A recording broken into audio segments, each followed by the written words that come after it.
کہ بندہ ستار و غفار بنے. کیا بنے؟ ستار و غفار بنے. ستار و غفار حقیقی معنی میں اللہ ہے. اس کی ان صفتوں کی خوبیاں بندے میں آ جائیں.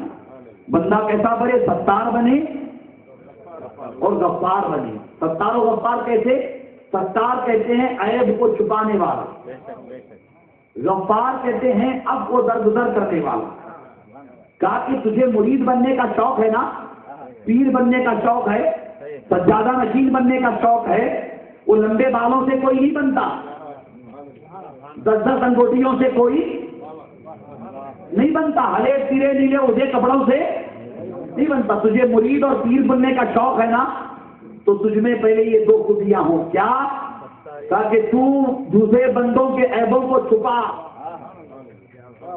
دوسرے بندوں کے عیبوں کو چھپا. جن کے عیب تو جانتا ہے نا، عیب ظاہر نہ کر، عیب چھپا. اور پھر جو غلطیاں کرتے رہتے انہیں معاف کرتا رہے. جو غلطیاں کرتے رہے انہیں معاف کرتا رہے. گا یہ اللہ کی 2 صفتیں پیدا کر. 2 صفتیں رسول اللہ کی. جی 2 صفتیں رسول اللہ کی. اور وہ 2 صفتیں رسول اللہ صلی اللہ علیہ وسلم کی کیا ہیں؟ اللہ اکبر. پیران پیر فرماتے ہیں کہ تو شفیق و رفیق بن جا. سبحان اللہ. حضور کی 2 صفتیں تیرے اندر آنی چاہیے. تو شفیق اور رفیق. شفقت کے ساتھ پیش آ. سبحان اللہ. شفقت کے ساتھ پیش آ، پیار محبت کے ساتھ پیش آ. چھوٹے ہوں تو پیار محبت کے ساتھ پیش آ، بڑے ہوں تو پیار محبت کے ساتھ پیش آ. تو شفیق بن، شفقت سے پیش آ. رفیق بن، رفاقت کے ساتھ پیش آ. یہ 2 خوبیاں تیرے اندر ہونی چاہیے. تب چل کر کے تو مرید اور پیر ہونے کی منزل طے کرے گا. پھر فرماتے ہیں کہ 2 خوبیاں صدیق اکبر والی ہونی چاہیے. وہ کیا ہیں 2 خوبیاں صدیق اکبر کی؟ فرماتے ہیں کہ تو صادق و مصدق بن جا. کیا بن جا؟ تو صادق اور ایسے ہی پیر ایسے ہی مرید نہیں بنے گا، ایسے ہی سجادہ نشین نہیں بن سکتا. پہلے صادق و مصدق بن. صادق مطلب ہے کہ سچ بولنے والا بن. مصدق یعنی حق کی تصدیق کرنے والا بن. صادق و مصدق بن، تب چل کر کے تو مرید پیر یا سجادہ نشین بنے گا. پھر پیران پیر فرماتے ہیں کہ حضرت عمر فاروق کی 2 خوبیاں پیدا کر. عمر فاروق کی 2 خوبیاں پیدا کر. وہ 2 خوبیاں کیا ہیں؟ اللہ اکبر. حضرت فاروق اعظم کے پاس اوامر اور نواہی کا جو جذبہ تھا وہ پیدا کر. یعنی اللہ کے بندوں کو نیکیوں کی طرف بلا، برائیوں سے روک. جی اللہ کے بندوں کو نیکیوں کی طرف بلا، برائیوں سے روک. یہ 2 خوبیاں اپنے اندر پیدا کر. تب چل کر کے تو مرید پیر یا سجادہ نشین بننے کی طرف رواں دواں ہوگا. پھر پیران پیر فرماتے ہیں کہ اپنے اندر حضرت عثمان ذو النورین کی 2 خوبیاں پیدا کر. وہ 2 خوبیاں حضرت عثمان ذو النورین کی کیا ہیں؟ پیران پیر فرماتے ہیں کہ عثمان ذو النورین بھوکوں کو کھانا کھلاتے تھے. عثمان ذو النورین کیا کرتے تھے؟ بھوکوں کو کھانا کھلاتے تھے. اسی لیے میں آپ سے کہوں گا کہ 11ویں شریف کرو، پیٹ بھرے ہوئے کو کھانا نہ کھلاؤ. جی میں 1 لوگوں سے معذرت چاہوں گا، 1 لوگ میرے دشمن ہو جائیں گے. کھلائیے، کھلانے میں کوئی حرج نہیں ہے. تبرک کا میں بات کہہ رہا ہوں آپ سے، کھلائیے. مگر 100 میں سے 90 لوگ غریب ہوں. پکڑ پکڑ کے لاؤ غریب ہوں. بھوکوں کو پکڑ پکڑ کے لاؤ، یتیموں کو پکڑ پکڑ کے لاؤ، غریبوں کو پکڑ پکڑ کے لاؤ، مسکینوں کو پکڑ پکڑ کے لاؤ. انہیں پیران پیر کا تبرک کھلاؤ. انہیں پیران پیر کا تبرک کھلاؤ. فرماتے ہیں کہ عثمان ذو النورین کی یہ 2 خوبیاں، بھوکوں کو بولیے کھانا کھلانا. پھر دوسری خوبی کیا؟ جب عبادت نماز پڑھ کے سب لوگ مسجدوں سے باہر چلے جائیں، اسی جگہ پہ بیٹھ کر کے اللہ کا ذکر کرنا.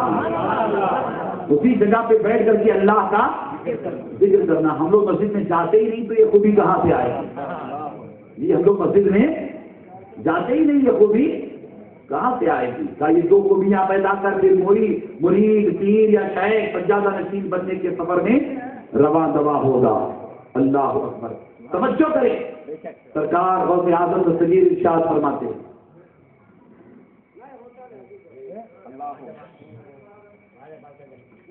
جی وہ ان کو بات کرنے دیجیے، وہ سننی ہے، وہ کسی کی نہیں سنیں گے، جی بات کرنے دیجیے انہیں، وہ سننی ہے، کسی کی نہیں سنیں گے، انہیں بات کرنے دیجیے۔ اللہ اکبر، توجہ کریں، توجہ کریے، دو خوبیاں حضرت عثمان ذو النورین کی پیدا کریں۔ پھر فرماتے ہیں کہ حضرت علی کی دو خوبیاں پیدا کر، حضرت علی کی دو خوبیاں پیدا کر۔ کیا حضرت علی کی دو خوبیاں ہیں؟ فرماتے ہیں کہ تو پیر، مرید اور سجادہ نشین بننا چاہتا ہے، حضرت علی کی یہ دو خوبیاں پیدا کر۔ پہلی خوبی یہ کہ علم حاصل کر، اور دوسری خوبی یہ کہ شجاعت کے ساتھ اللہ کی راہ میں آگے بڑھ، شجاعت کے ساتھ اللہ کی راہ میں آگے بڑھ۔ اللہ اکبر، فرماتے ہیں کہ یہ 12 خوبیاں جس کے اندر ہوں گی وہ پیر بننے کے لائق، وہ مرید بننے کے لائق، اور وہ سجادہ نشین بننے کے لائق۔ کتنی چیزیں بولیے؟ 12۔ کتنے یاد رکھیں گے آپ؟ بولیے سب مل کر کے انشاءاللہ، انشاءاللہ۔ اور ایسے ہی 12 خوبیوں والے کے ہاتھ میں اپنا ہاتھ دینا، ایک بھی کم ہو تو آپ یہاں ہاتھ دیں گے، وہ وہاں ہاتھ دے گا۔ بڑی پریشانی ہوتی ہے نا کہنا کہ تنویر ہاشمی نے بتایا نہیں ہمیں، تنویر ہاشمی نے بتایا نہیں ہمیں، پھر یہ نہ کہنا۔ نصیر کی بہت سارے ارشادات ہیں، پھر کسی موقع پر انشاءاللہ میں آپ کی خدمت میں ضرور عرض کروں گا۔ بس اتنا دھیان میں رکھیں، میں یہ ساری چیزیں نوٹ کر کے اس لیے لاتا ہوں تاکہ آپ کو دلیل کے ساتھ پیش کروں، ثبوت کے ساتھ پیش کروں، یہ ساری چیزیں نوٹ کر کے لاتا ہوں۔ الحمدللہ پچھلے 1.5 گھنٹے سے میں آپ کو خطاب کر رہا ہوں، آپ حضرات بڑی محبت والے ہیں، بڑی رافت والے ہیں ماشاءاللہ، اور پہلی مرتبہ آپ کے اننتا پور میں آنا ہوا۔ ایسے اعتراض سے ویسے مسلسل یہاں سے احباب مدعو کیا کرتے تھے، مگر یہ سارا فیضان حضرت سرکار سیدنا سرکار غوث اعظم کا فیضان تو اپنی جگہ ہے ہی، مگر حضرت بابا فخر الدین شریف آج کی بارگاہ کا بڑا فیضان ہے۔ میں 1 مہینہ پہلے وہاں حاضر ہوا تھا، میلاد النبی کے جلسے میں خطاب کرنے کے لیے حاضر ہوا تھا، اور آپ حضرت کی بارگاہ ہی میں خطاب کرنا تھا، بلکہ حضرت ہی کی خدمت میں عرض کرنے کے لیے آیا تھا۔ تو اس موقع پر یہ احباب کی ملاقات ہو گئی، آپ حضرات تشریف لائے تھے، پھر یہ حضرت بابا فخر الدین ہی سبب بنے، بابا فخر الدین ہی سبب بنے، ایسا سبب بنے کہ پن منڈا سے اٹھایا بغداد پہنچا دیا، جی پن منڈا سے اٹھایا بغداد پہنچا دیا۔ اعلیٰ حضرت فرماتے ہیں کہ کیسے آقاؤں کا بندہ ہوں میں رضا، جی کیسے آقاؤں کا بندہ ہوں میں رضا، بول بالے میرے سرکار، بول بالے میرے سرکار۔ ہم اللہ والوں کو جی اللہ والا مانتے ہیں، اللہ نہیں مانتے، اللہ کی نہ ذات میں شریک کرتے نہ صفات میں شریک کرتے، ہم انہیں اللہ والا مانتے ہیں، اللہ کا ولی، اللہ کا دوست، اللہ کا بندہ، اللہ کا پیارا مانتے ہیں۔ اللہ کا بڑا فضل و کرم ہے کہ اس نے اپنے محبوب بندوں کے تذکار جمیل کے لیے ہمیں آپ کو یہاں جمع کیا ہے۔ پھر کسی موقع پر انشاءاللہ باذن اللہ بہت ساری ضروری باتیں ہیں جو قرآن اور حدیث ہی کے حوالے سے عرض کرنا ضروری ہے، وہ میں ضرور عرض کروں گا انشاءاللہ تعالی۔ جیسے اکثر آپ نے فاتحہ سے متعلق ایک بات آ گئی ہے تو بول کر کے آگے بڑھ گئی، فاتحہ سے متعلق ہمارے بعض احباب میں غلط فہمی ہے، فاتحہ کا کھانا بولتے ہی شرک کہہ دیتے ہیں، یہ ان کی اپنی غلطی نہیں ہے، ان کے دماغوں میں وہ باتیں ڈالی گئی ہیں، یہ ان کے دماغوں میں وہ باتیں ڈالی گئی ہیں، اور کچھ تو نادان دوستوں کی نادانی بھی ہے، نادان دوستوں کی نادانی بھی ہے۔ یہاں آپ کے اننتا پور میں پتہ نہیں یہ سسٹم ہے یا نہیں ہے، ہمارے یہاں ہوا کرتا تھا، بہت کم ہے، کسی کے گھر انتقال ہو جاتا تو وہ 30 کے یا 10ویں یا 20ویں یا 40ویں کے فاتحہ میں وہ کھانا بھی رکھتے، سامنے برتن کہتے ہیں نا، برتن کھانے کا برتن بھی رکھتے، اور جو انتقال کر کے رہتے نا سے ان کا انتقال ہوا. کہا کہ یہ سارے ثواب اس وقت تک نہیں ہوگا جب تک کہ فاتحہ کے کھانے میں معاذ اللہ دارو کی بوتل نہ رکھ دی جائے. یہ نادان دوستوں کی کیا ہے بولیے؟ نادانی ہے. ہمارے لوگوں نے کیا ہے یہ سب کیا ہے. یہ غلط بات ہے. اسے رد کر دیجیے. اسے رد کر دیجیے. ایک ساتھ بیڑی سگریٹ پیتے تھے, وہ فاتحہ میں بیڑی سگریٹ بھی رکھتے. یہ جہالت ہے. یہ بہت بڑے درجے کی نوجوانوں, سنی نوجوانوں سے میں کہنا چاہوں گا, آپ اپنی جماعت سے ان برائیوں کے خاتمے کے لیے جہاد مسلسل کیجیے. دن رات مل کر کے کوشش کیجیے. ہماری اپنی جماعت کی شکل و صورت بگڑ گئی ایسے نادان دوستوں کی نادانی ہے. نادان دوستوں کی نادانی. ایک صاحب جو فاتحہ کو نہیں مانتے تھے, مجھ سے انہوں نے سوال کیا کہ حضرت یہ فاتحہ فاتحہ فاتحہ کہتے ہیں, یہ فاتحہ کیا ہے؟ تو میں نے ان سے کوئی لمبی چوڑی بات نہیں کی. میں نے ان سے کوئی لمبی چوڑی بات نہیں کی. جب انہوں نے پوچھا مجھ سے کہ حضرت یہ فاتحہ فاتحہ فاتحہ کیا ہے, تو میں نے کہا سورہ فاتحہ ہے.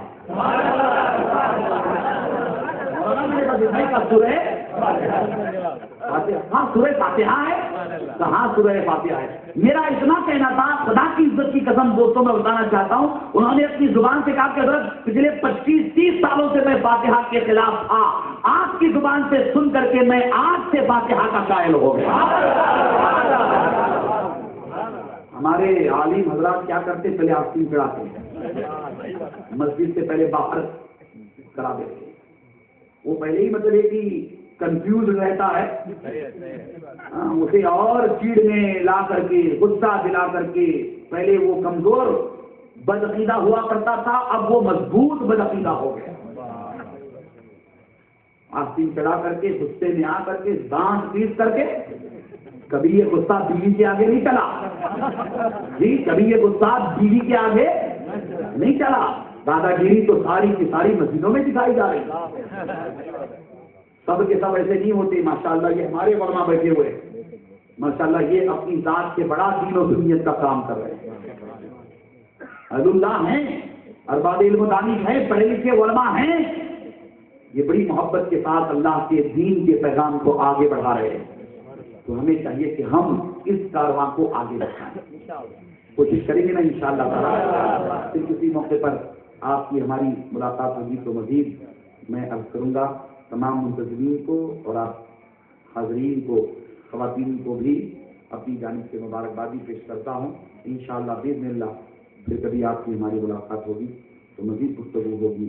وآخر دعوانا ان الحمدللہ رب العالمین. صلاۃ و سلام کے لیے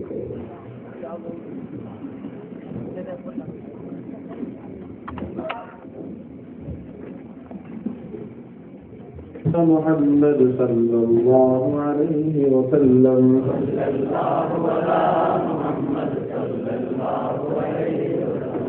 اللہ علی محمد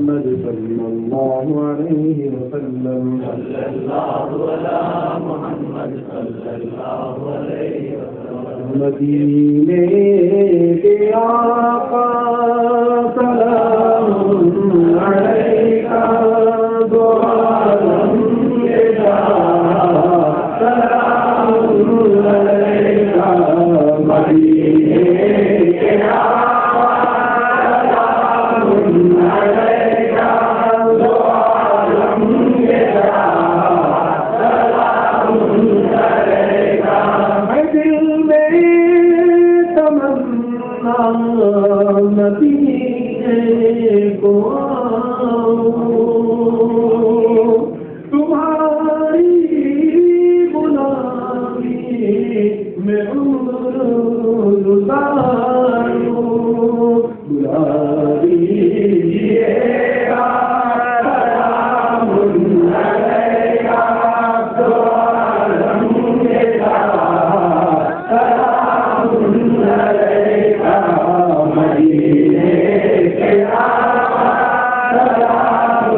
میرا بگڑا مقدر وہ ہے سب کے داتا سلام علیکہ دو عالم کے داتا سلام علیکہ مدینے کے آقا سلام علیکہ دو عالم کے داتا سلام علیکہ یا نبی سلام علیکہ یا رسول سلام علیکہ یا حبیب سلام علیکہ